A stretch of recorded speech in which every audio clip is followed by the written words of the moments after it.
Skizofrenia adalah suatu gangguan yang tergolong gangguan mental taraf berat, yaitu ditandai utamanya adalah adanya gangguan proses pikir, yaitu biasanya muncul gejala yang namanya halusinasi dan delusi atau waham. Persen dari pasangan usia subur di Indonesia menderita Kornea sendiri infertilitas. adalah organ pendengaran yang berfungsi. TKR atau total knee replacement. Semoga bermanfaat. Salam sehat.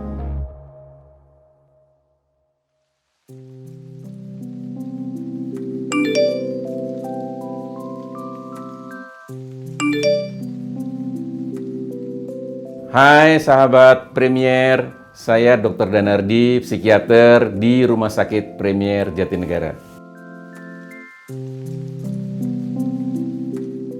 Skizofrenia adalah suatu gangguan yang tergolong gangguan mental taraf berat, yaitu ditandai utamanya adalah adanya gangguan proses pikir, yaitu biasanya muncul gejala yang namanya halusinasi dan delusi atau waham.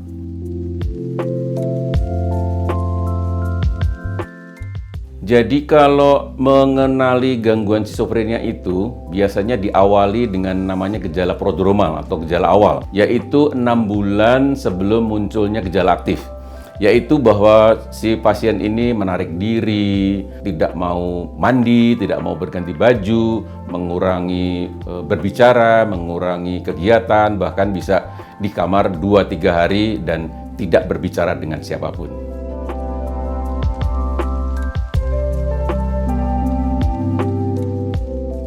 Apabila dikaitkan dengan fatal kehidupan nyawa, gangguan skizofrenia tidak mengancam nyawa, tetapi akan membuat dirinya menjadi invalid atau menjadi seseorang itu terganggu fungsinya, baik itu di perilaku, baik itu di tindakan, baik itu juga di perasaan. Kalau berbicara penyebab gangguan skizofrenia ini sampai sekarang kita masih mengatakan bahwa penyebabnya multiple. Jadi kalau kita berbicara penyebab, kita dalam terapinya itu nanti ada session counseling, session psikoterapi, atau bagaimana kita bisa melakukan suatu perubahan sikap perilaku. Tetapi yang utama dalam suatu terapi untuk skizofrenia adalah meredakan gejalanya dulu, agar supaya pola pikirnya itu relatif jernih dan dia bisa mengatasi trauma-trauma di masa lalunya.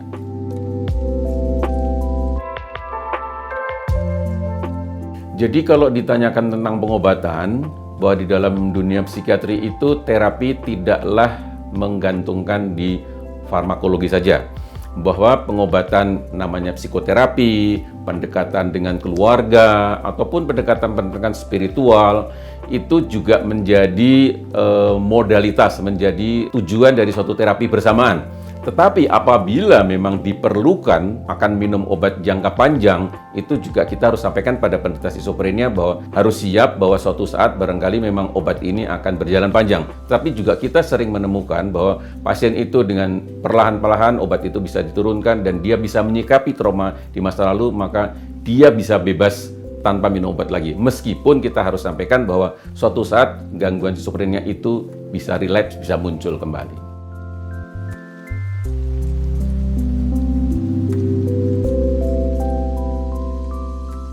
Jadi prinsipnya gangguan skizofrenia itu adalah gangguan psikiatri taraf berat, tetapi dapat disembuhkan.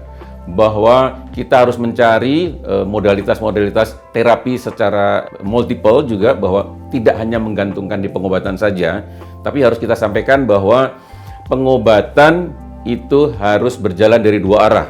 Baik itu untuk meredakan gejala dan kita meredakan penyebabnya. Kalau memang itu harus digunakan obat jangka panjang, kita harus sampaikan pada pasien bahwa obat ini adalah untuk maintenance, untuk mencegah agar supaya tidak kambuh kembali. Demikian sahabat Premier, apa yang saya sampaikan tentang gangguan skizofrenia. Moga-moga bermanfaat dan bisa dimanfaatkan bagi semua masyarakat. Salam sehat!